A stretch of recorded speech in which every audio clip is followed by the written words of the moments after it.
on the contract workers movement, fighting on the streets and in the courts.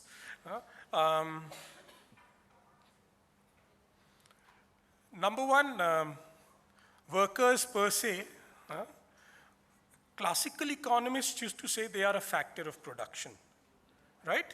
Land, labor, capital. After land, labor. We have reached a time when I was just looking through a book wherein it said that for economic development, three things that are required are education. I mean, for those countries which are catching up with the developed world, the three things that are required are education, productivity, and capital. 2013, global history, global economic history, Professor Allen.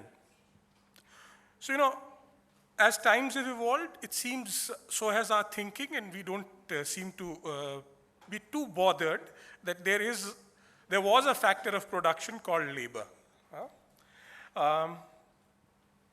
That's the academic side of it. Then look at what other academics are saying. There is this thing which is quite distinct about India, is that you have people who are working and yet would be categorized as poor. So we have a new category of working poor in our country, which means that a classical explanation for poverty used to be that a lot of things have been produced, but there is nobody, there's no demand for them. People don't have the money to buy them, buy those products. So this is, I think, a failure of supply-side economics. So if you want to get rid of the category of working poor, you probably need trade unions. And trade unions in history, and I'm a history person, so in history, trade unions have not just been about workers. They have not just only benefited workers. Why were wages increasing in US? Not just the magnanimity of the Ford company, which decided that it would pay $5 a day or something to begin with. Also because, thank God I'm holding forth, there are other people coming. There'll be more people to listen to you.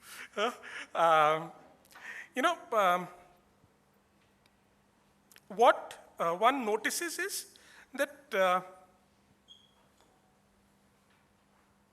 in the West, let's say in USA, trade unions in collaboration with corporations maybe, have been pushing up the wage. Hourly wage, daily wage, monthly wage, etc. That creates a situation wherein you have products and you have people wanting to buy them. And if capitalism has to grow only via the institution of the market, these trade unions are indirectly helping that market. You have trade unions in Scandinavian countries. They negotiate with the government, not so much with the employers. And one of the reasons why you have good educational systems in Scandinavian countries, is trade unions. Sudha would be telling us a story about a trade union in her part of the world, that's Chhattisgarh, which quite intelligently negotiated for contract laborers a life of dignity, by using all kinds of means. They negotiated with the big dad cement company, LafargeHolcim, in Geneva. One last thing about the speaker, and then I'm done. What is mentioned in those few lines is there for you to see. Those of you who haven't seen it before coming here, please go and see it. That she's PUCL General Secretary, she's whatever else. But one thing that happens is that your friends can surprise you. Some friends can surprise you. I know her for a long time. But what I didn't know, and which I learned from the Live Mint article on her, was that she gave up her US citizenship. While I was traveling with her today, I asked her, what is that story? So she told me the story. I'll narrate it to you, and then I'll give up. Those of us who have big American dreams will probably like to hear this story. She was born an American citizen, not her choice.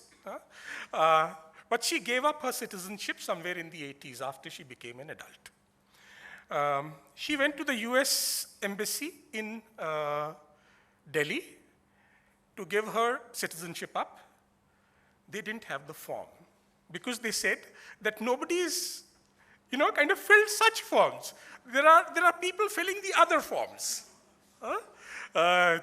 So she said, no, I do want to. They said, okay, you come next week, but then you give it a thought, because people don't give up US citizenship.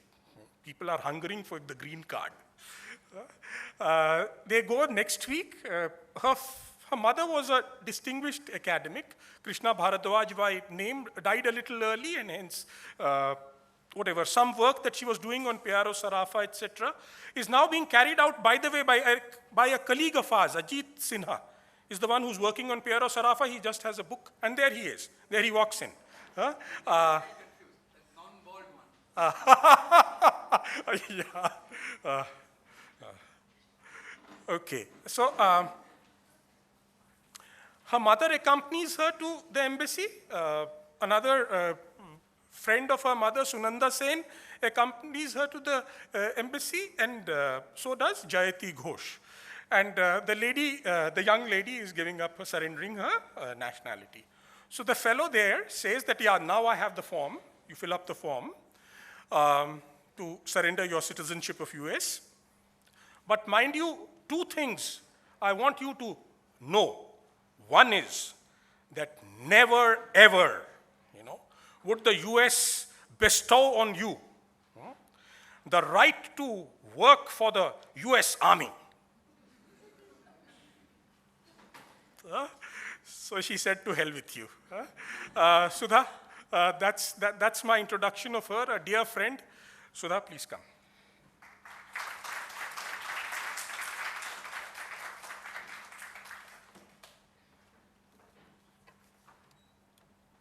Hello, friends. I think I was about your age when I first went to Chhattisgarh to join the trade union. And I'll be very frank, I haven't had any further academic education after that. But I think I was quite educated while going through that movement. And so maybe in front of you, I can try and tell you the story of that trade union. Maybe that is another way to get educated. So,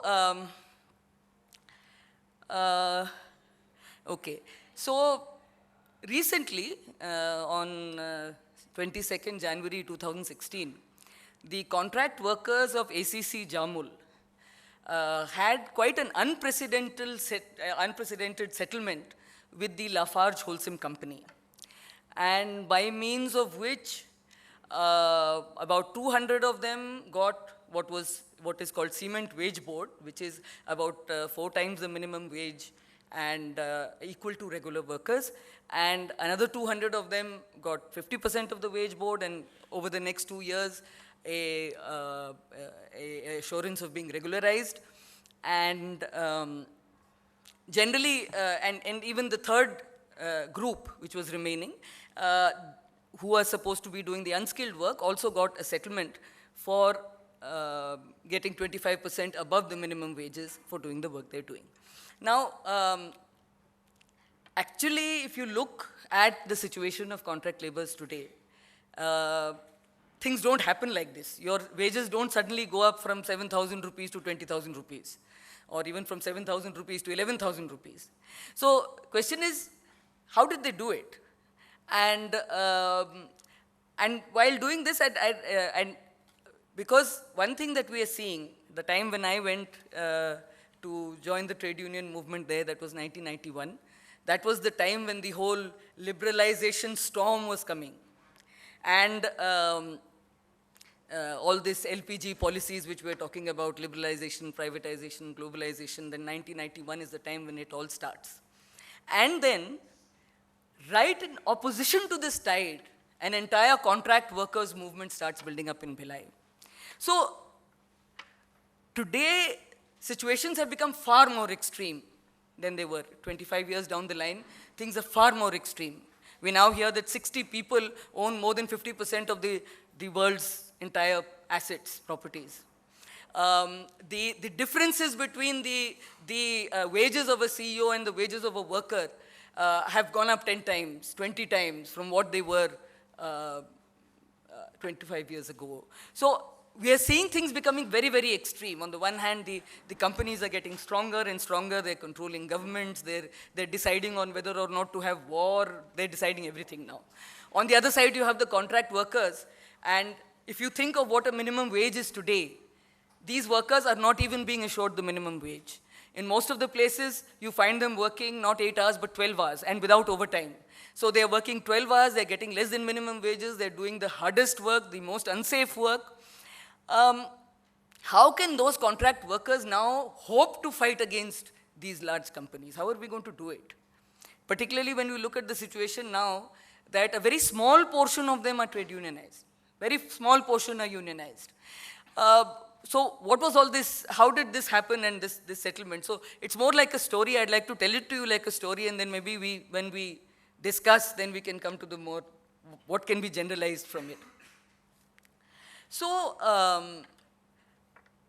in 1991, in Chhattisgarh, already when we went, there was already a different kind of trade union operating in Dalli Rajhara.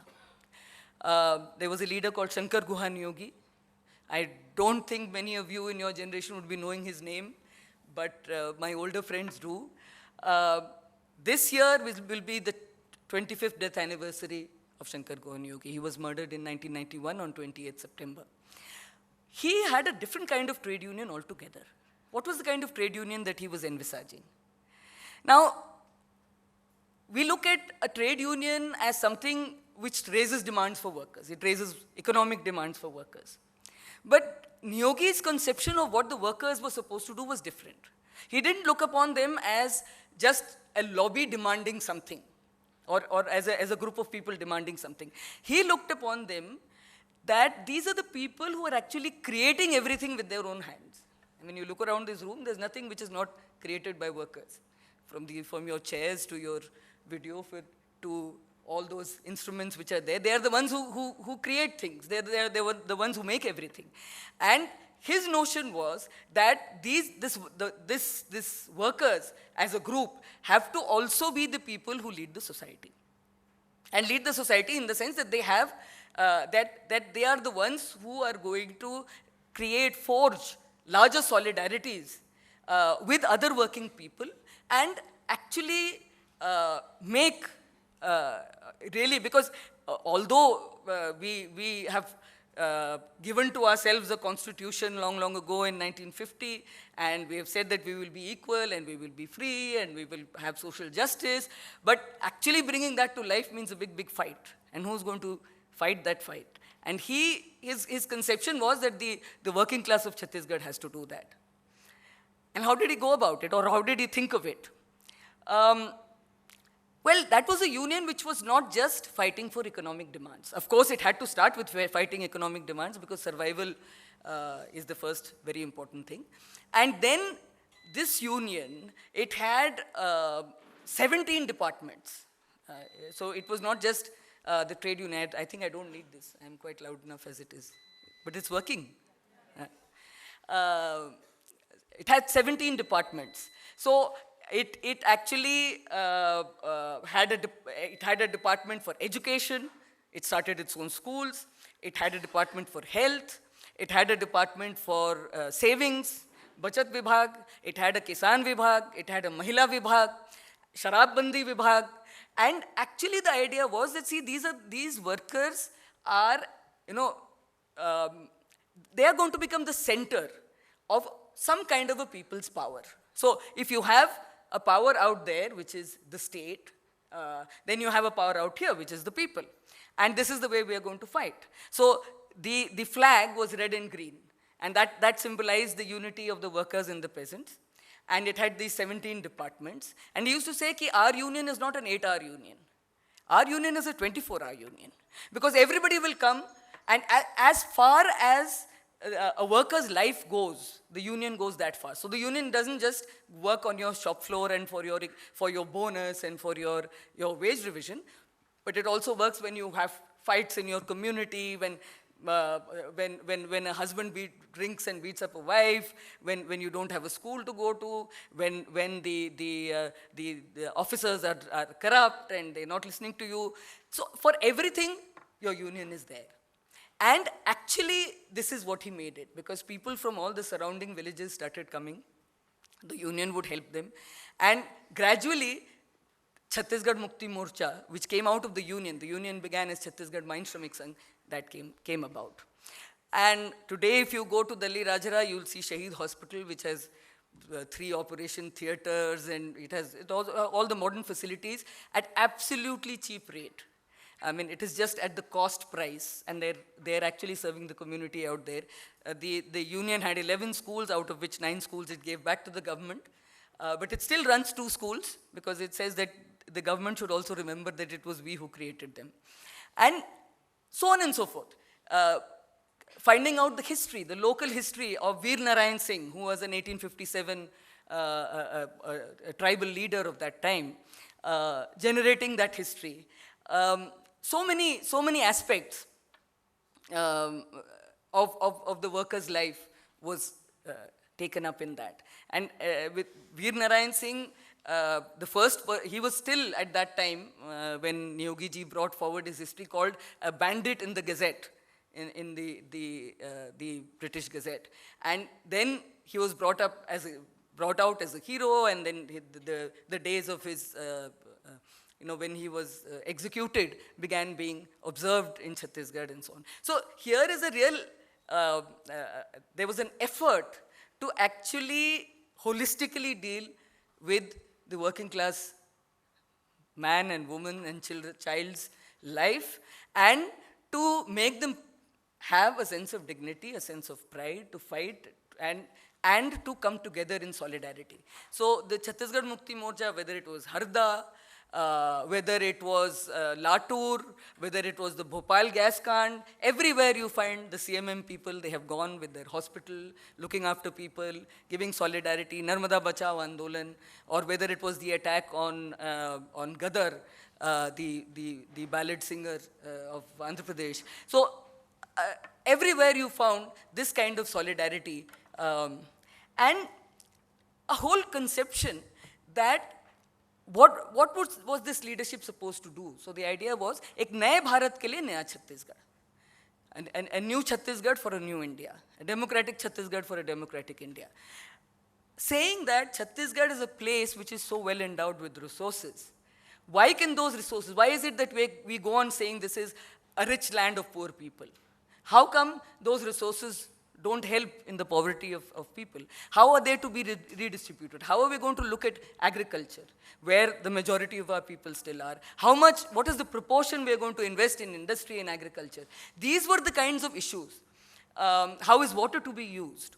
How are minerals to be extracted? All at one go in one generation and finish off, and then tomorrow go back in a reverse, reverse development situation. How are we going to cope with all these different issues?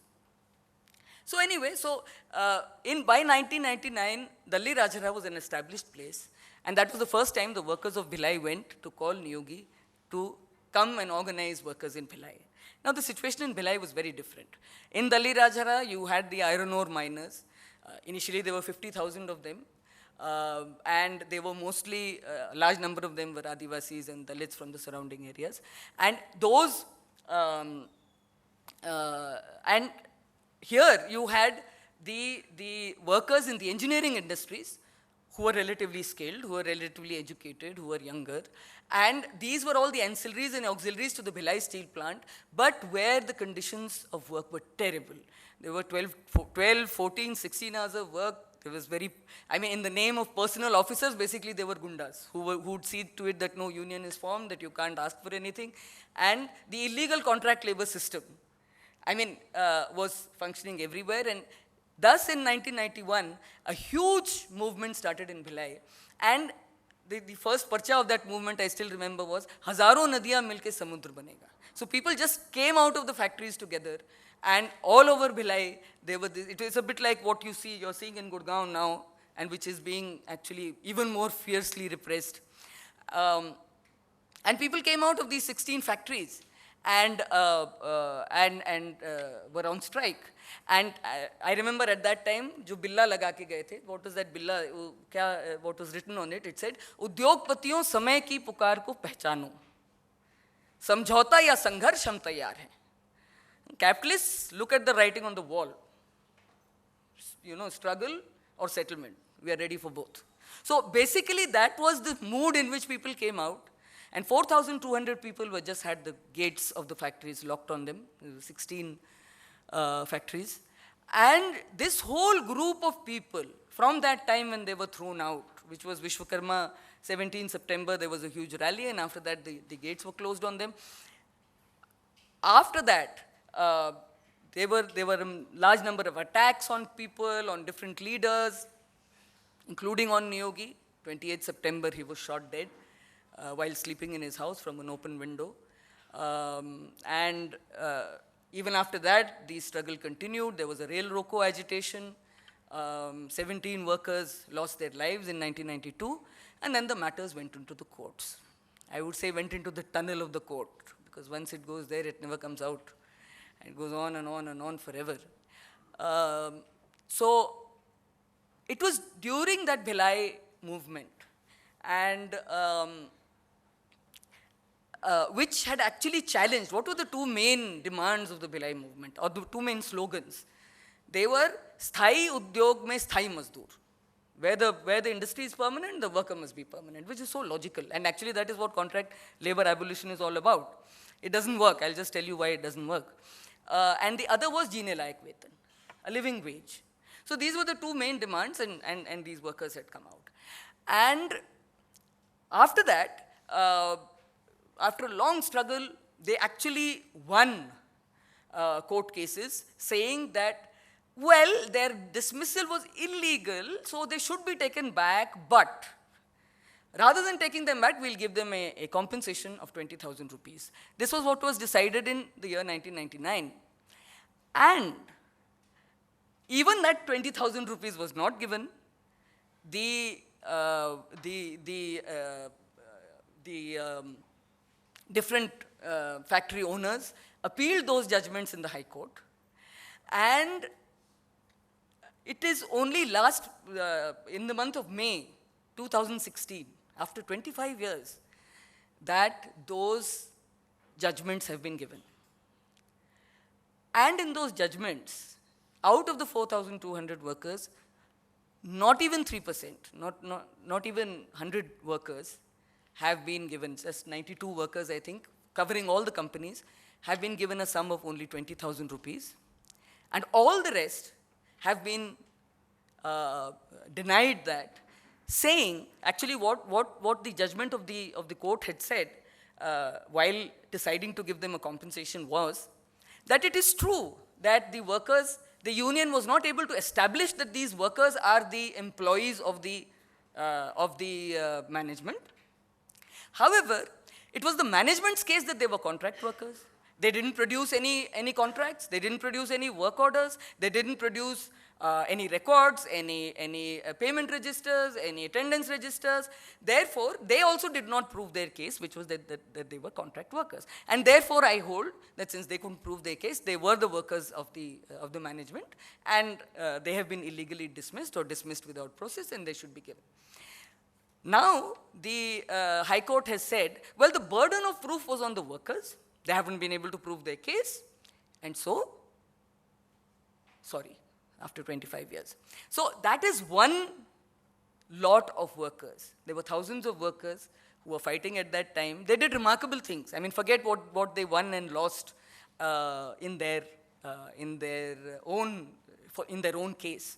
But they did a lot of things. Once they came out on the streets, almost everywhere, unions had to be formed. Almost everywhere, for some time, some kind of, at least structure of labor, the department was visible that it existed, and there were unions and there were settlements and so on. So actually, by staying out, they really helped the workers of an entire generation. They showed solidarity with the peasants roundabout, and so on and so forth. But one of those factories was the ACC factory. Now, the ACC factory, the cement industry is somewhat different. And the cement industry is different because, though most of the players in the cement industry are private, there was a time when the unions were very strong there. And therefore, in the cement industry, you have something called the Cement Wage Board. Now, what is it that the Cement Wage Board says? The Cement Wage Board says that in production in the cement industry, contract labor is abolished. That means you cannot have workers, contract workers, doing production process.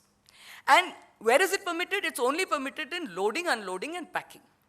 And in that loading, unloading, and packing, you will have to give them the same wages as you give to regular workers. So that was a remarkable agreement that had happened in the 70s when the unions were very strong. By the time 1990-91 had come up, in ACC Jamul, actually, that was not happening at all. And what you had was, you had very few permanent workers, a large number of contract workers who were actually doing all the production work, and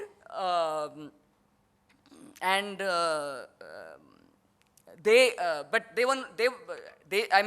should have been regular workers. They should have been getting regular wages or cement wage board wages. They were not getting that. They were getting only minimum wages, and they were doing the production work. And so they raised this demand that they should be made regular and given cement wage board wages. Okay? So they joined in the Bhilai struggle. 3 workers of the ACC also lost their lives in the firing which happened. And then their matter went to the court. Their matter went to the court separately as a reference. And that is the time when we had to actually prove. And here, this is where I want to come to, that why is it that contract labor doesn't get abolished even though you have an act to say that it should get abolished. If you look at the Contract Labor Act, it's Contract Labor Abolition and Regulation Act. And when you read the preamble of the act, it basically says that you should abolish contract labor wherever possible, and where it is not possible, you should regulate it. So the emphasis was on abolition. Okay? Now, how is it to be abolished? How does the act ask you to abolish it? There's one way, which is that the government issues by notification that in such and such a work, no contract labor will be permitted in future. The simplest way, and it has been done. For example, sweeping in all central government offices. This job of sweeping and cleaning, contract labor has been abolished. That means that you cannot employ contract labor there. So that is one way of doing it. The second way of doing it is there's supposed to be a contract labor advisory board, which, please find out, those of you who are interested, whether there's one in Maharashtra and if they've done anything at all in the last 20 years. So that contract labor advisory board, which contains some representatives of trade unions and some of the government and so on, you're supposed to give applications to it, and they consider those applications and they decide in which jobs contract labor should be abolished. And they abolish that. They don't do anything, of course. And what is the basis? The basis is if the work is permanent and perennial, if the work is a continuous work, if it is sufficient to have regular employees, then there should not be contract labor. Now, by that, account, almost all work you see around you being done by contract workers should have actually been permanent work. Contract work should have abolished long, long ago. But, but it is not. And in fact, contract labor has become the bypass route to avoid all the labor laws. You have all the labor laws. You have the Minimum Wages Act. You have the Factory Act, which says that you should be given double overtime. You have the Maternity Benefit Act. You have the Equal Remuneration Act, which says men and women should be paid alike. In fact, our industrialists are forever complaining that we have too many laws and we have Inspector Raj and so on and so forth. But I assure you, none of these laws actually work on the ground. You still only get minimum wages when you fight for them. You don't get minimum wages very easily. So now, so when all this was there, why was it that the contract labor wasn't getting abolished? Now, here is a nasty trick that the judiciary has played on the working class. And you see, for example, suppose there is a job in which the contract labor has been abolished. And I have been hired against that job as a contract worker. So what do I expect? I expect that I will go give an application and say, well, contract labor has been abolished in this job. I am doing this job, so please regularize me. So I should be regularized? Logical? Okay. So there was an Air India case. It's a very famous case called Air India. Actually, there were a number of cases bunched together in the Supreme Court, which said exactly this. It says, in a work in which contract labor has been abolished, if other workers are working there, they should be absorbed as regular workers. That makes sense, right? Now, that would have meant that overnight, lakhs of people would have become regular, permanent. So immediately, everybody rushed to the court. Everybody on the other side, of course, rushed to the court. And then you had this judgment called the sale judgment. Now, the sale judgment, what does that say? That says, well, if contract labor has been abolished in a particular job, and you are working against that job as contract labor, and you go and apply to the court, then the court is going to say, okay, there shouldn't have been contract labor here, so we'll abolish you also. We will abolish all of you, and we will bring out new notifications and new notices and interviews and recruit properly. You see, you have come through the back door. You have come through the back door. Now, who's going to tell them that the front door is never open? Which other door am I supposed to come by? Even in the government, we are only coming by the back door. There is no front door. There are no appointments. There are no vacant posts, they are saying now. And now almost everything is on contract. So this is what the sale judgment did.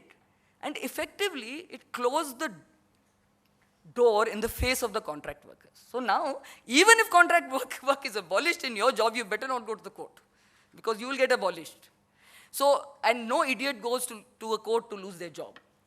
So basically, this is what they did. So then what is the way out? There is only one way out now, which is that you prove that the contracts are sham and bogus. Sham and bogus means what? Sham and bogus means that actually the control is of the principal employer. He's the one who's appointing you. He's the one supervising you. He is the one who dismisses you, etc., etc. The contractor in the middle is only a paper arrangement or a camouflage. There's so many words you can use, smoke screen and so on. So you're supposed to lift the corporate veil and find out the real relationship and say, okay, actually they are the workers of the employer. That is what we succeeded to do in the ACC case. And I can tell you one thing. I became a lawyer because those workers made me a lawyer. I was not a lawyer. I went at, as I said, around your age. I was 25 when I went and I worked as a trade unionist. And then they said कि दीदी वो वकील लोग वैसे भी करते नहीं हैं जो करना है. And then we never know which side they are on. So why don't you just become a lawyer? So I just became a lawyer. So having just become a lawyer and knowing nothing at all, but I had the advantage of being sitting right there among those workers. And I think this is one thing which lawyers, and those of you who aspire to be lawyers or those of you who are lawyers, should really think about. Nobody knows a case better than the client. All we know is how to put it into legal language. That's all we know. And we should understand that. So, you know, I used to be scratching my head and say, how do I prove sham and bogus? So they said, see, Didi, look at the, you see, what was there was that since they were not supposed to have contracts in anything other than loading, unloading, and packing. So every single contract was for loading, unloading, and packing. Okay, every work order, every contract was for that. But actually what was the work they were doing? They were working in the power plant, they were working in the coal handling plant, they were working in the gantry, they were working in, so they were working everywhere, all over the company. But the work was being shown as this. So then they would tell me, you know, last year so-and-so worker died and he was given compensation. So we have the proof of that. So then I had something. So I would cross-examine each contractor to bits and pieces and say, okay, so how did that man fall into the hopper? So he says, I don't know. He just went there. So how did he just go there? So this was the way. Slowly and slowly we actually proved that these workers were actually working all over the plant. And they were doing production work. And, however, they were called, the contracts were all loading and packing. So, this is the way that it got established, that the contracts are sham and bogus. However, I'm telling you this in 10 minutes, but it took 6 years. Because the reference began in 2000 and it ended in 2006. And during the entire period between 2000 and 2006, every group of contract workers, one by one, they were being retrenched. And we actually fought and said, look, our case is that they are sham and bogus. So, just don't allow the ACC to make any changes in their conditions of service. And we got an order in our favor, but ACC would say, we are not doing it, it's the contractors doing it. So these paper contractors who used to come on breakdown scooties and who didn't even have 5,000 rupees in their bank balance but were supposed to be running all these workers, these were the guys who were supposed to be retrenching people and so on and so forth. And at the end of the day, we started with 573 workers, and 350 of them had been retrenched by the time we got the order. Well, so then what do? Then, of course, the magistrate said, no, but those people it was a coercion. They were all removed. Because how were they removed? They were simply removed by not giving them work. For 10 months, if you don't get work, what do? So you sign a VRS and get a little bit of money. So it was definitely not voluntary retirement as they showed. It was coercive retirement. And the magistrate realized that and he reinstated them and ordered them to be regularized. We said, okay, fine. We fought and fought. We went on strike. We said, please implement this judgment, so on and so forth. Nothing happened. They went to the High Court. So in the High Court, we struggled for another 5 years. 2011 now it has become. 2011, they say, well, these guys, they took their VRS with their eyes open. So, sorry, we can't do it for them. But for the remaining 120 odd, yes, they should be regularized. Now, you would think that by now, it's 2011, ACC company should give them regular jobs, na? They didn't give it. And in 2005, they were no longer ACC. By that time, they were Holcim. So, Holcim had taken over ACC, and now Holcim has merged with Lafarge. So, LafargeHolcim is the biggest cement manufacturer in the world. And if you tell me that they cannot afford to give people the wage of a permanent worker, you must be joking. They get 12% of their profits from this country. They already have in Chhattisgarh alone 4 or 5 plants. They want to set up 7 more. So obviously, and they're shutting their plants in America, in Spain. They're shutting down those plants. They're coming here because they're getting cheap labor. They're getting limestone. And they don't have to worry too much about pollution. The pollution control officer is their good friend. The collector is also their good friend. And the mining officer is also their good friend. And so is the labor officer their good friend. So everybody is their good friend. So they don't have to worry about anything. They can come here and make a lot of money. Now, so that was the situation. They were still not doing anything. So from 2011, we are again struggling. Then the ACC workers did something smart. And they didn't do it on their own. They did it because they managed to get the solidarity of global unions. The solidarity of the Union of Switzerland, the solidarity of Solifonds, which is a small group which helps fight against multinationals in Switzerland, and with the Industry All, which is a global union, which to which we got affiliated. And we raised a dispute with the OECD. So the OECD is a part of the UN, right? So and in different countries, it functions in a different way. But basically, if there is a multinational situated in a particular country, here the multinational was situated in Switzerland. They had their main office in Bern or wherever it was. So there, if you actually raise a dispute, then you can tell them that this company is not abiding by the guidelines for the multinational enterprises, which include that you shouldn't have bonded labor, you should allow collective bargaining, you should not exploit communities, so on and so forth. You should abide by the laws of that particular land. And here we had 2 court judgments in our favor, and nobody was listening to us. So we went to the OECD, and the OECD very politely said, well, you have to sit and talk to them. So for the first time in our lives, before that, the ACC company had never sat with us, never. They refused to recognize us. They said, oh, who are you? And our recognized union is the Permanent Workers Union, which is the Intoc union, which is helping us to get VRS of you guys. So that's the union we talk to, we don't talk to you. And we don't know who you are. Of course, it was a little difficult to say that after we won 2 court judgments against them, but they had still not sat down with us. It was because of the OECD that we sat down, and for 2 years, we kept sitting down, 2014 to 2016. So then what happened? Then what happened was a combination of things. The Holcim company wanted to set up a new plant right next to the old plant.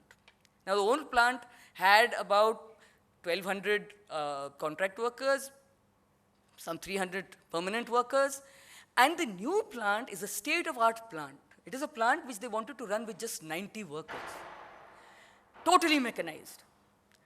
And and they put crores and crores of money into it. So that is the time when we started our ground level fight. We started preventing that new plant coming into, and we said, look, first you have to tell us what are you going to do with this old plant. We have court orders in our favor. We have people who've been working here for decades together. How are you going to rehabilitate them? How are you going to re-employ them, redeploy them in the new plant? How do you plan to train them? How do you plan to enhance their skills? What are you going to do with them? So basically, on the one hand, it was the OECD pressure, it was the legal thing, but most importantly, it was the solidarity of the workers and the communities and the women who all, they began to understand that we are not going to be able to run this new plant unless we talk to this union. And so finally they said, okay, that number of 90, I mean, we pulled and we pulled and we pushed and we pulled and we brought that number up to 537. So 537 people today are employed in the new and the old plants, and out of which, as I said, 200 get the cement wage board, which is about 20,000 rupees now. Another 200 get half of that, around 11,000 rupees, and the rest get about 9,000 rupees. That is as far as their wages are concerned. Now, after 2 years, we are hoping that about 400 of them will get regularized.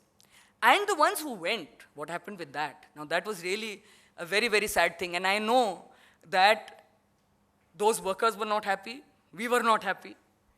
Because it's very, very difficult. It's a cutthroat world out there where you don't even get minimum wages. And people who had been in the shelter of a union for some time, at least they knew that the union will fight when they're thrown out. The union will, get their forms written, get their PF taken out, help them in so many different ways. Nobody wants to leave that and go away.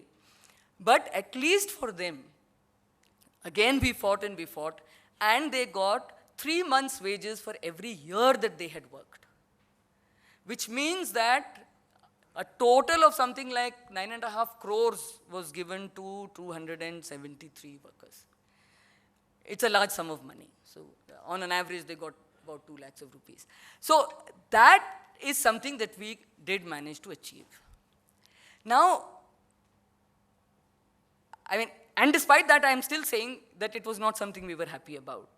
Because we really have to think, do we really need such a highly mechanized plant at all? Why are we spending crores and crores on the machinery? We have so many people. we really have to think back, like Niyogi did, about semi-mechanization in the Bhilai steel plant mines and so on.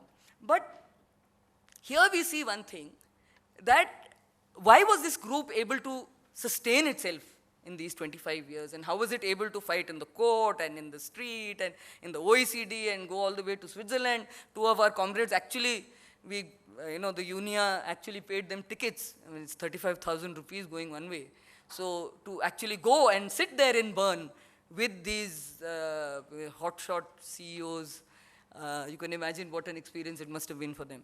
So, and the main thing about that is because actually our union was not only concentrating on this economic struggle.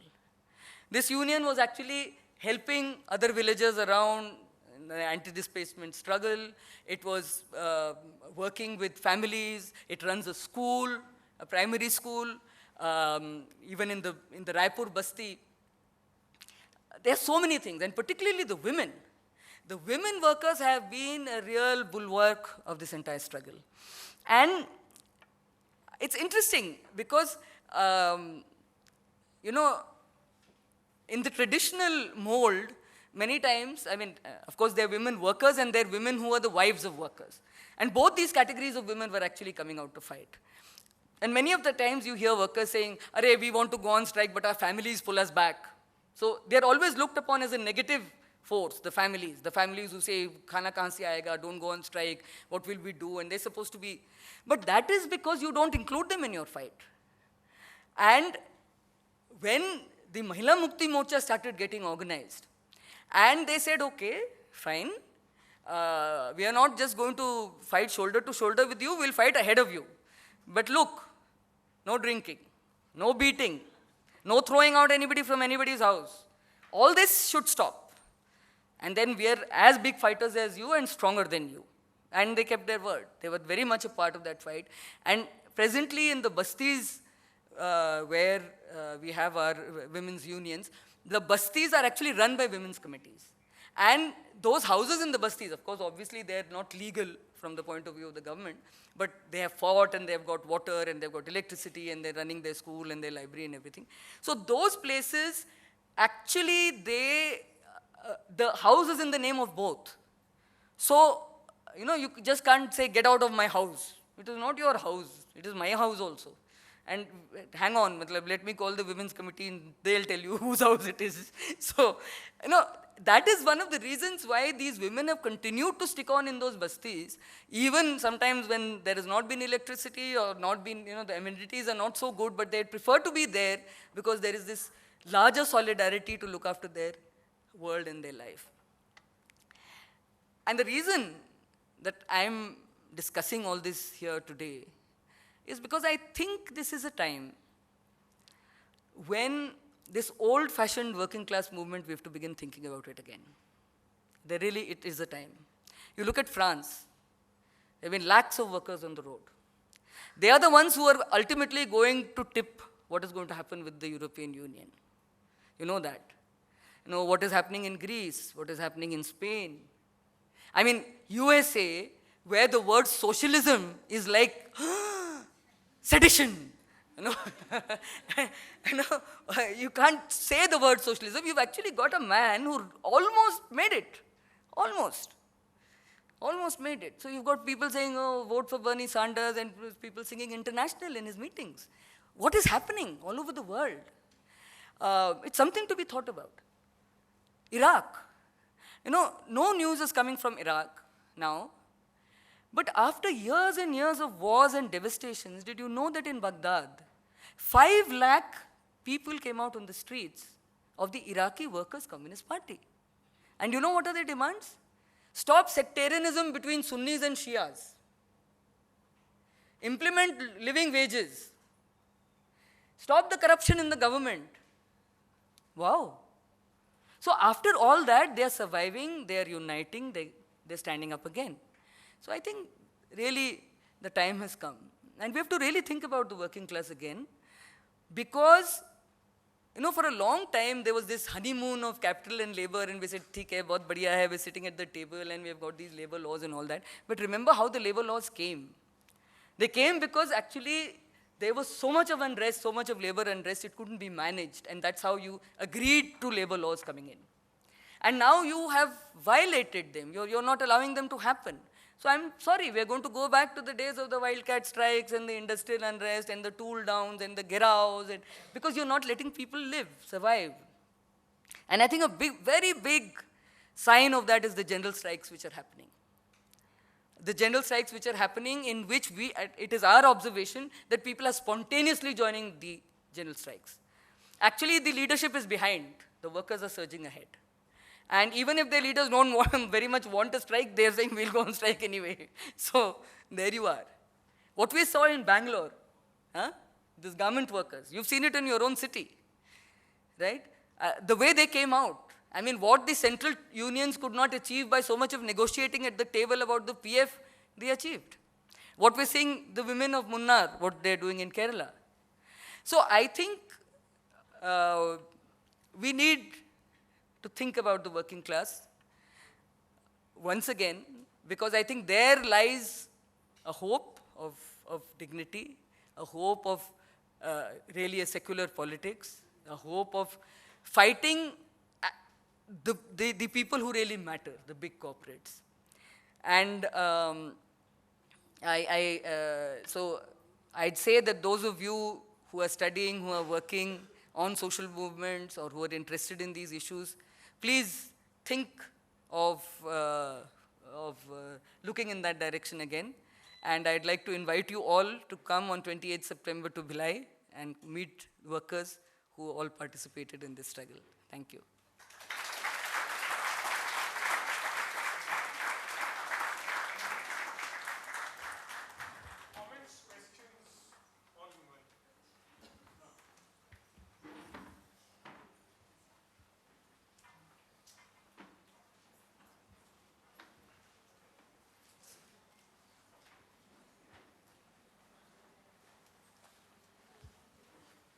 Hello.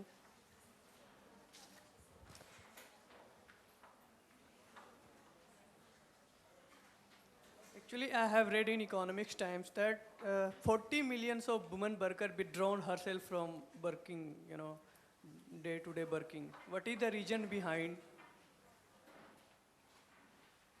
In which sector? Every sector, it will be Narega, any sector. They have withdrawn themselves from work. Yeah, 40 million.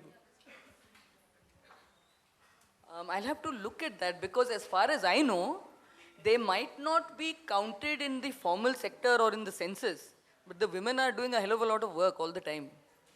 Withdrawn from working, मैं समझ नहीं पाई. They must be doing some kind of work, because many of the times when the men don't get work, or even when they get work but they don't give their wages at home, which is quite frequent, it is mostly the women who are taking care of the families. So I don't know exactly. If you mean in the organized sector, that's very likely. Because with mechanization, women usually go out. And that's a great tragedy. And equal remuneration is does not happen. Because you artificially classify that, oh, women are doing the lighter work, what they call the lighter work, and men are doing the more skilled work, or whatever it is. And on that basis, you differentiate. But it's just two different kinds of work. You're supposed to pay them the same wages. There are so many people saying that because of women withdrawn herself from workforce, wages are rising. Rural wages are rising, especially rural wages. It's in the labor market. The wages are rising. Yeah. No, the 40 million figure you just quoted. 40 million women withdrew from the labor market. Oh, acha. Oh, I'm so sorry. Well, and what about men? How many men withdrew from the labor market? Then get an idea. No, because as far as I know, generally the increase in employment has been going down. There is an increase in the population, but the percentage who are going in for formal, in the industrial sector, for example, those numbers are going down. As a proportion, definitely they're going down. Maybe not in absolute terms. But I'm really sorry. I'll try and I'll talk to you after this. I'm not actually getting your question. Molestation at workforce. Huh. So that's why they are withdrawing herself from workforce. Oh, in that case, they can't do any work. No, if molestation is the reason, then I'm afraid they won't be able to work anywhere. That is an age-long thing, and I'm afraid economic, I mean, on the contrary, human trafficking is increasing. So that is a worse form of molestation. I mean, you're actually going into that because you don't have options. Okay, at least that's what we're seeing from our state. So I think you can't, I think this is, you're making too sweeping a generalization. I think maybe we'll have to look at it more carefully. And if you can show me that article, I'd also like to see it, please. Hi, thanks for the wonderful talk. As I was listening to you, I had this question in my mind that the way OECD mandated Holcim for both the parties to sit down and have a conversation, why don't we have mechanisms of that sort in our country? Is there a room to have such a system in place? And if yes, why is it not happening? Yeah. Oh yes, there is. There is, because right in the very beginning, when you go to the labor commissioner, for example, the labor commissioner, the first thing they did, for example, in this Bhilai movement that I was telling you about, 7 times the industrialists were called to the table. They never came. See, the problem is that the labor machinery is not trying to resolve the dispute. The labor machinery, actually, if you look at the Industrial Dispute Act, the idea was that let people not need to go to the courts at all. Let it be decided through conciliation or mediation or whatever. So, and through settlements. So, people go there, but then after that, they don't enforce that those people have to come. And the biggest thing is economic offenses are rarely punished. People not depositing PF, people not giving minimum wages, nobody gets arrested for it. Right? So, there is a provision to do that. But all those prosecutions have to be initiated by the labor department officers. A worker can't, a union can't initiate a prosecution. So that is all built into our labor laws. That's all built into our labor laws, yeah. So basically they don't have a fear, and if they feel they can manage more or less the administration, they can get away with it. I have 2 questions. My first question is that we have seen in the labor movements across India that there have been many successful resistance movements against foreign companies, whether it is Vedanta, whether it is Suzuki, other side. Are we silent on our local crony capitalists like Reliance or Tata? Or is there some sort of organized bias? My second question is how you view this fight against the most powerful MNC in the world and against the most oppressed and crippled people of the world fighting a war. No, the Bhilai movement which I described to you was all against Indian capitalists. Only the ACC story which I told you, and you're right. I mean, it is something that we have to think about. Why did we succeed in ACC but not succeed with Simplex and KDA and BK and BC? You see, that is the interesting part. That's what I'm saying, that you see, your enemy is bigger, but the enemies of your enemies are also bigger. So the unions of, that's why I said that we could not have done it if all those things were not there. We needed to be a very militant, democratic, grassrooted union, first of all. Then we needed to have one in the courts also. That's the second. Then we needed to have enough international solidarity to be able to pursue OECD. Because you see, they were very upset when they were getting negative publicity in Europe. And outside their shareholders' meetings, they would have demonstrations. Now that, you do it as much as you want here on the streets, nobody's bothered. But you do it in Geneva, you do it in Bern, you do it in Paris, and they're very embarrassed. They don't want anything of it. So this was, we could not have done that if those unions had not come to our help. What about Reliance and Tata? Well, as far as we are concerned, we are fighting against everybody. And Reliance also, recently, there was a big struggle against Reliance in Gujarat. There have been struggles against Reliance, but that's what I'm saying. You see, where do you go? Ultimately, where do you go if you want to fight Reliance? To this government? Okay? So, if the government is so close with the corporates, what do you expect to happen? Here, because there was another intervening mechanism. And also, we must remember that when you look at it from the point of view of the OECD, I mean, we think, oh, 20,000 rupees. They're thinking in terms of dollars and euros. You know, in terms of dollars and euros, what a worker gets in Switzerland in 1 hour we get, I mean, we don't even get that much in a day. We don't get even in a day what he gets in an hour. So when you look at it from the point of view of their mechanism, and somebody says, okay, now translate it into dollars and euros. Oh my goodness, it's peanuts. Why should we have all this bad publicity for it? Right? But when we actually fight it out on the streets, it's not so much a question of money. It's a question of power. It's a question of power. It's a question of hegemony. It's a question of, who rules the roost. I'll give you a very telling example of it. Niyogi ji started his struggle basically with the iron ore miners against the Bhilai steel plant. And the loading and unloading workers tend to have a lot of spondylitis because you bend and you pick and you throw, and that is it really does terrible things to your spine. So in one wage agreement, he said, okay, so an egg a day to the workers who are doing this job. One egg should be given a day. You'd think that's a fairly, 50 paise ka egg tha us samay. They said, we will give you twice the amount of money. We will not give you the egg. He said, why? No, they should buy it themselves. He said, why? So they said कि देखिए आज अंडा मांग रहे हैं, कल मुर्गी मांगेंगे, फिर बोलेंगे हमारे बच्चों को भी आपका जैसा स्कूल चाहिए, फिर बोलेंगे हमारे बच्चे भी आपके जैसे कपड़े पहनेंगे, फिर बोलेंगे. So he said, हाँ बोलेंगे, वही तो नहीं चाहिए. So they want you only to get money, and here you are, poor worker, you're running up an escalator which is going down. So you're running and running and running and running, but you're just in the same place because your wages increase, but the prices increase more. So you live that way. And this is something they're very careful about.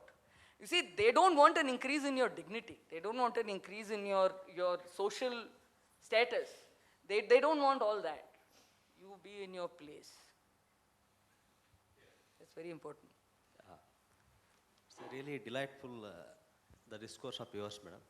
The problem, at the same time, you are seeming for us a torchlight for us to venture to, we can take us. Sorry, I couldn't understand. You are seeming as a torchlight for us to go on to these issues. The question is, in the days to come, there are so many sugar factories in Karnataka, and the cutters, I mean, the working in the gangs, they hails from the Maharashtra to work in Karnataka. Across India, their population is nearly 5 to 6 million. My question is, what are the rules, regulations which may help them, especially the children of those people whose fundamental right of education is totally violated by the parents one side, at the same time the failure of the government to take the measures in that connections. So what I can do for those people through your experience? See, that is the difficulty that each set of workers do not have, unfortunately, separate guidelines. And we have to fight for it. Like, for example, the dock workers. They were one of the most militant, and they also, also striking power is very important. Dock workers have immense striking power. And we must not forget that during the Vietnam War, it was the dock workers of Calcutta who refused to reload American ships. So they were political also. They were not just. So dock workers got something. Now construction workers are trying to get something. Now if they have a very specific kind of task, it may be that the particularities of that task are not spelled out in the Factories Act. Or, you see, the general acts are the Factory Act. The general act is the Factories Act. Okay, but yeah, I think somewhere or the other it has to be through an organization which puts forward specific demands, and then maybe after you start getting it, you start doing a solidarity of similar kinds of workers and try to get pushed some guidelines or something. But at the moment, there is nothing specific like that. There really isn't. And as regards education, you see, this is one thing that I want to say. For example, Safai Karmacharis. Safai Karmacharis, because also they are Dalits and they have been struggling, so they actually had managed to get many kind of schemes, welfare schemes. There was a National Safai Karmachari Commission. It's no longer a statutory body, it's a non-statutory body now. But they had many schemes for loans, for education loans, for housing, for many things. But you know what they're doing now? They are now taking them on contract. They're taking them on contract, and then they become like an ordinary contract worker with minimum wages. So now they can no longer avail of all those schemes. You know? So this is the way that they're being deprived for something which socially and as unions they have fought for. So what you said about education of the children, now that isn't built into any labor law. And in fact, now when they talk about this rights of children and Child Labor Act and all that, they have a provision that if the child is, that the parents of the child should be punished. You're not even paying the parents enough. I mean, do you think working class people are heartless that they want to send their children to work if they had enough money? And what is the picture that you have of them? You know, these irresponsible demons who are, wanting to make their children work. This is really unfair. So this is a long struggle, I'm afraid. And at least what CMM did was to make schools of its own. And I'm not saying that's a solution. I'm just saying that at least gave them a sense of power. That, okay, you don't make a school, we'll make a school of our own. And we'll show you a better school. How a school should really be run. So. Hello, ma'am. I had a just point of information, because in a situation that you described, where over a long period of time the whole industry is doing terribly, and the workers are doing badly, how is it that for a 25-year period, your organization is able to economically sustain itself? Because the funding mechanism is interesting, it's important. Now, is it because you have diversified and there are many other people in the entire community who are supporting you? Is that the logic and of the method in which you survived? Because on the face of it, if you're facing such an adverse situation where your bargaining power is so low and you've been losing again and again and again over a long, not getting enough for a long period of time, the morale will collapse, so many things will collapse. But in this particular case, it hasn't happened. So what is the reason? Yeah, that's a very important question, and I think that is really that really speaks about the leadership, because you see, one thing that we realized after Neogiji's death was that you see, as long as he was alive, he was the sort of political center and all that, and after his death, actually the organization somewhat collapsed and disintegrated. It also broke up into several pieces. The important thing about this group, which fought this battle, which was the group in Bhilai, one very important thing is that their leaders never became very different from the workers.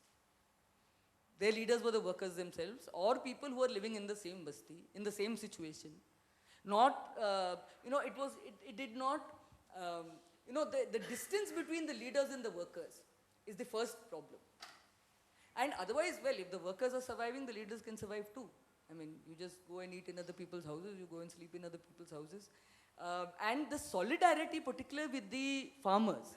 There was a long time, for example, in Neogi's case, the workers were helping the farmers. But in Bhilai, the farmers were helping the workers. We used to get, there were times when the farmers would face problems, the workers would go and help them, and then in return, at the harvesting time, they will bring some sacks of rice. So in our office, there will be enough rice for people to eat. So this kind of solidarity which was there, the other remarkable solidarity which we had was also from students, from intellectuals, from our lawyers, for example. We had Brinda Grover, we had Nandita Haksar coming, we had Kamini Jaiswal coming, they never charged any fees. Indira Jaisingh coming, they never charged any fees. We had people who raised, for our school. Recently we made an appeal. Now normally our own fund, day-to-day expenses, most of it we manage through our own collections still today. But for certain things we do ask for support. For example, for our school, the whole roof was leaking and it needed to be rebuilt. We just sent out an appeal to just friends like all of you, We got 2 lakh rupees. We were able to mend the roof. So we have also been asking for solidarity, but we are not funded. We are not an NGO. We don't neither have government funding nor foreign funding. So in that sense, we are continuously having to do solidarity. Solidarity is the only means for us to get more friends and also get funds and ways to live. Even in the beginning, I remember during the strike, when the Bhilai strike went on for a very long time, we made an appeal then and we got notebooks for children. We got school uniforms for children. Because Niyogiji used to say, what breaks down a person in a strike ultimately? When his child stops going to school. When he doesn't get treatment in the hospital. That used to be done at Shaheed Hospital. And thirdly, when he's foisted with cases and he's left on his own to fight the cases. So we made a group of lawyers at that time. So actually, every such movement needs lawyers. It needs journalists. It needs teachers. It needs doctors. It needs friends to, just come and help in so many different ways. And this movement could not have happened without many, many, many such friends that we had. Who helped in negotiation, who helped in our contacting, going to Switzerland. All that could not have happened without those friends. So all of you are very important. Please help. Hello.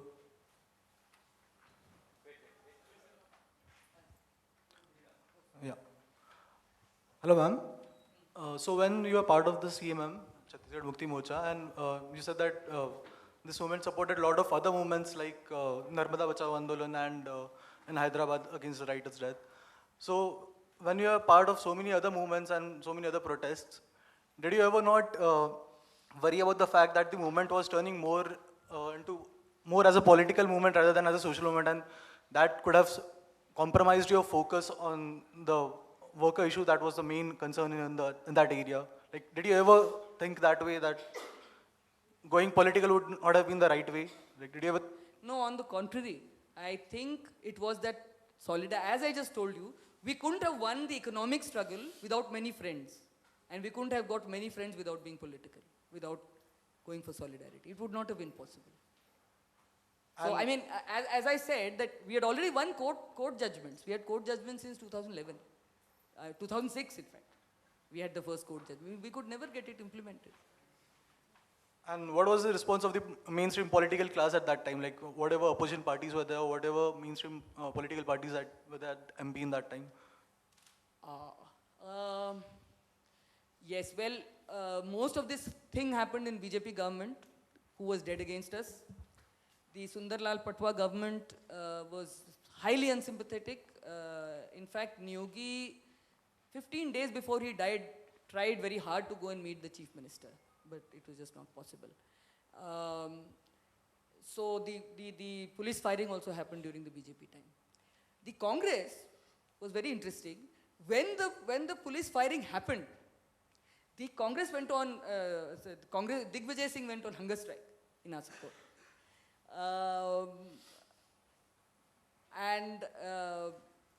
It's also true that the Congress government which came after that, if you remember, what I'm talking about is July 92, and that was the December of 92 when Babri Masjid fell, right? And then there were riots in Bhopal, etc. And then President's rule came in, and then the Congress government came in 93. In fact, it's interesting that when Babri Masjid had happened, our union, even though we were still just recovering from that July 92 shock, but we also had Mon Julus, etc. and saw to it that Bhilai was peaceful during that period. There were no riots in Bhilai. After they came to power, they referred the cases. So they put the cases in the court, right? But, so to that extent, I would say that they were more sympathetic than the BJP government was. But the sympathy did not extend far enough to persuading the industrialists to actually sit at the table and negotiate with us. So I would say that there are limitations to that sympathy. The left parties are not very powerful. Actually, with the left, with the CPI, we had a very strange relationship, because on the one hand, when the CMM workers were thrown out, It was the ATAC who actually broke the strike and went in at the lower level. And therefore, with them, we had a very bad relationship. But after Niyogi ji was murdered, the CPI leaders actually expressed their solidarity with us, etc.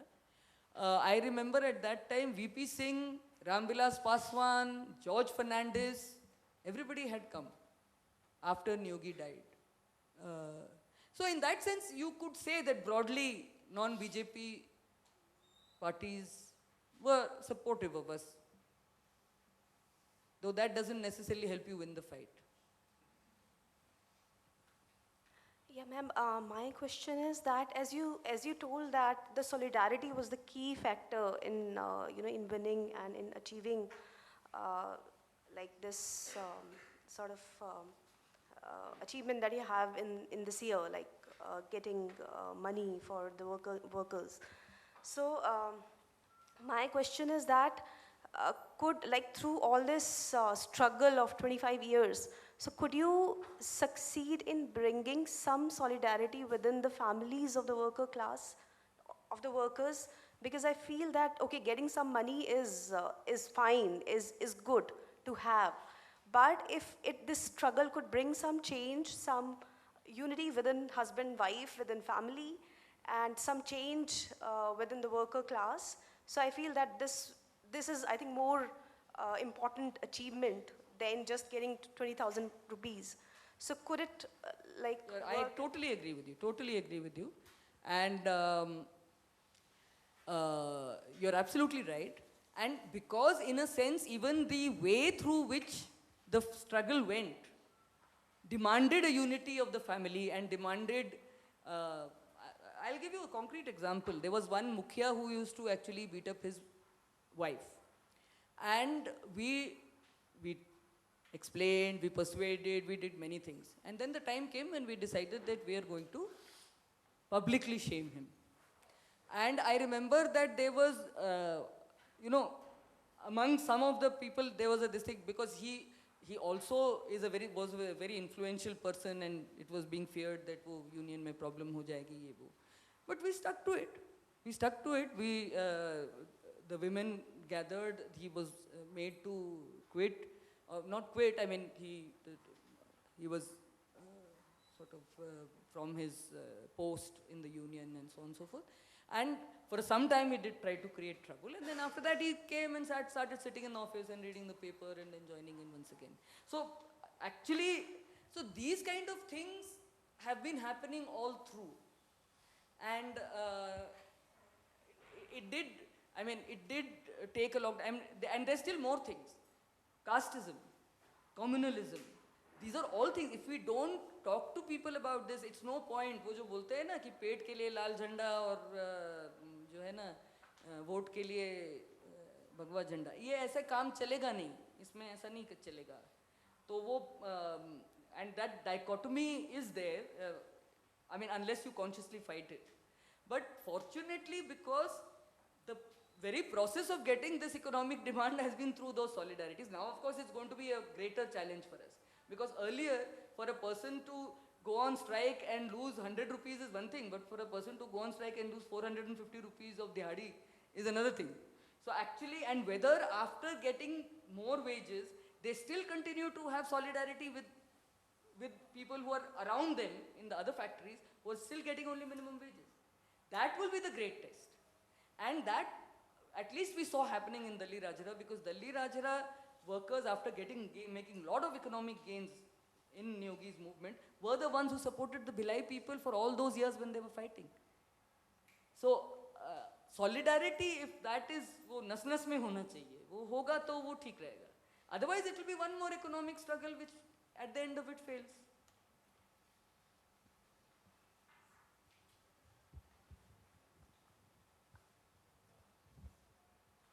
Hello. So my question is this: why did these left-oriented parties or Chhattisgarh Mukti Morcha failed? On the other side of the boundary, we have Jharkhand Mukti Morcha that made the governments and have very important positions in policy making or governance. So why did these all fails in Chhattisgarh itself? Only Congress, BJP people have only that option. See, Chhattisgarh Mukti Morcha is quite is different from Jharkhand Mukti Morcha, particularly because you see Neogi's concept was that this is also a nationality struggle, but it is a nationality struggle led by the working class. Now his notion was that if a nationality struggle is led by, let us say, middle class, so that becomes chauvinist. It's like MNS or Shiv Sena. So basically it becomes kick out the non-Chhattisgarhis, or that becomes the thing. But if it is led by the working class, then there will definitely be a class aspect to it. And there will be a thing that, how as I said, how the resources should be used, what should be happen with the workers and peasants and so on. So in a sense, we were very much concentrated with the toiling people. In Chhattisgarh, the other problematic thing is there is really no students movement. You don't see a students movement or even simple, the cultural movements or that kind of thing, because actually in the cities, these people are mostly outsiders. It's only in the, after the public sector industries came in and the first generation of permanent workers, that is really the middle class, the local middle class of Chhattisgarh, okay, is the first generation of the permanent workers. So, there has been a problem, but also we were clear, and Neogi was also clear, that just changing government doesn't help. Changing the system is what we want to do. So that doesn't mean that, according to our strength, if we can fight elections, we will fight. But where we can't fight elections, we'll think whether we should support a candidate or defeat a candidate. We'll engage with the political process. But we don't think that is the ultimate way that things are going to change. So, for example, twice, on 2 occasions, the Chhattisgarh Mukti Morcha candidate actually won. Janaklal Thakur won once during the big mechanization struggle when he defeated Jhumuklal Bhedia, who was at that time the aspirant Congress chief minister, because he was an Adivasi and there was a talk of Adivasi chief minister. The second time he won was in 93, just immediately after this, which you can think of it as a sympathy wave for the workers after Neogi's assassination and the police firing. So he was again elected. But otherwise it's very, very difficult today for a very poor political party dependent on workers' chanda to think of even fighting a Parshad election or a Sarpanch election. Sarpanch election is also getting, lakhs of rupees are going in Sarpanch election. There is free liquor flowing in all directions. It's a mess. Only when either the movement is so strong that people, in that pocket. Our tragedy in Bhilai has been that our area in Bhilai is cut up in 4 constituencies. It is not in one single constituency. I think maybe if it was in a single constituency, we would have been able to affect at least one constituency. But anyway, that is, we don't think, we are not big enough to do that. We're a very small organization. Hello. Sudhaji, my question is that we've been seeing in the last, particularly this year, and about what is happening in Bastar, and we've generally seen the shift in which the trend, the way in which things in Chhattisgarh have changed, particularly since the change in government at the central level.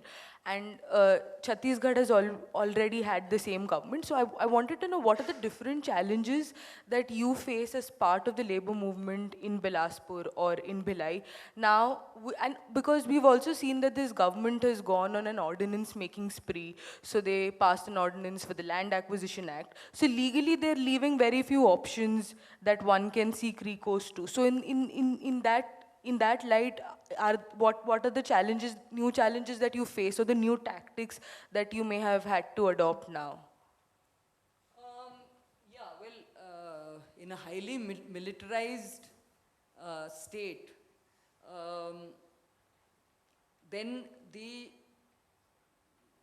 let us say there's a lot of shrinking of democratic space in any case. And you would be surprised to know that many, in the worker struggles also, many people who are caught would be implicated as Naxalites. Or there's, for example, one person who's still in jail now called Virendra Kurre. He was a worker in the Bhilai steel plant, and he was thrown out. And he actually, quite close to Bhilai, there is a JK Lakshmi factory which has come up, and he's a Dalit, and he was organizing the Dalits of that village to get jobs in that JK Lakshmi. And for a long time, they allowed people to keep sitting, on a dharna over there. And it's really strange because an incident happened there, which was that two workers actually fell into, while the construction was going on, fell there. And the contractor got so nervous, एक बंदे को तो निकाल लिया, वो मरा हुआ था, एक बंदे को निकाल लिया, and then they just covered up the soil. And then these people all came there, and they insisted, and they dug out and found another body. So that became a huge hue and cry, and they started demanding that the industrialists should be arrested and this and that. Anyway, then they were all, then the next day, the very next day to that, there was a fire in the factory. Now actually how it happened, what happened is not very clear.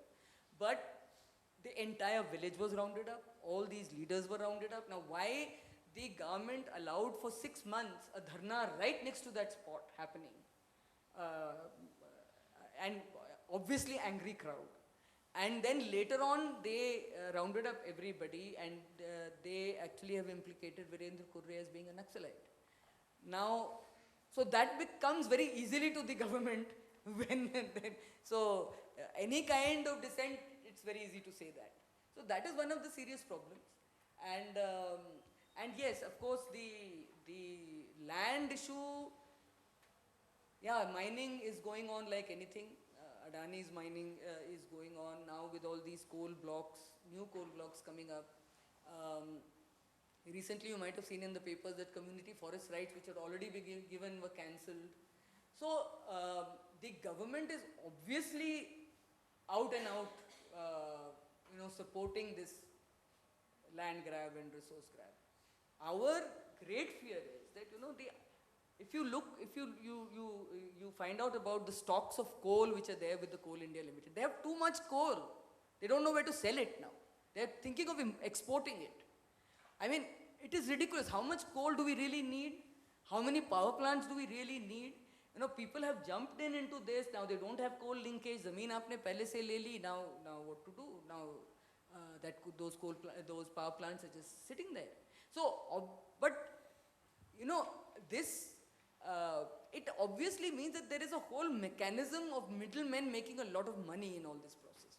And nobody is really thinking about the long-term sustainable use of these natural resources. You're not going to have coal forever. And when it comes to Bastar, then you have gold, you have diamonds, you have, over there, something of the order of 15,000 square kilometers. Now, 1 square kilometer is 100 hectares. Okay, and then you multiply that by 2.5 for acres. So you know what that number is. Itna inhone Renaissance permits diye hain for reconnaissance permits diye hain for Rio Tonto, De Beers, and what all else is there, right? So there is a huge pressure to vacate that land. Huge pressure to vacate that land. Iron ore to hai, limestone hai, bauxite hai. So I think this is really a war which is being waged with vengeance to grab that. Yeah, it's unlikely to stop until they get it. Yeah, any other questions? Well, my name is Ganesh. I have a question. Madam, I have seen the spontaneous participation of women in the movements, be it non-cooperation, civil disobedience, or the Narmada Bachao, Chipko. And I personally worked with the MKSS for a month. I have seen their active participation. So, and that is consistent there, perhaps more than the male. So, what kind of mystery is that? Why women felt more closer to movements, and what are their inherent qualities? Thank you. Well, there's not much of a mystery. They are as many in number, but particularly when it comes to land, you're right that when it comes to land, the way women enter the movement, I think that is also because they understand very deeply that money doesn't compensate land. They understand it very deeply. They have a full understanding of it. Because they know that when that money comes, एक बेटा motorcycle ले लेगा, फिर वो एक घर बना देंगे, फिर एक लड़की की शादी कर देंगे, and then the money is gone. The rest of it is going to get drunk up. It's not going to last. And I think this is something which they value कि ये हमारा resource है. And this is and the other thing is they are much better at working collectively, much better at working collectively. The third reason is unfortunately a negative reason, which is that women come into movements, but they're rarely in the leadership of movements. And this is something which we have been trying to tackle in our own movement. We've been trying to bring women into the leadership, more into the say, having an equal say. And many times you find they come out so far in movements, and then when movements are over, they recede right back into the family again. So it's not even something which is a long-lasting this thing. That is something which we really should think of. But the people who wield the power, who make the compromises, who also are the middlemen, who also are, I mean, in these kind of places, you can imagine कि एक सरपंच के ऊपर कितना दबाव होता होगा. All those people who enter into or who are the negotiators. So many of the times these women don't have that position, so they very militantly stick to their position of justice while other people are making compromises. That happens many of the times.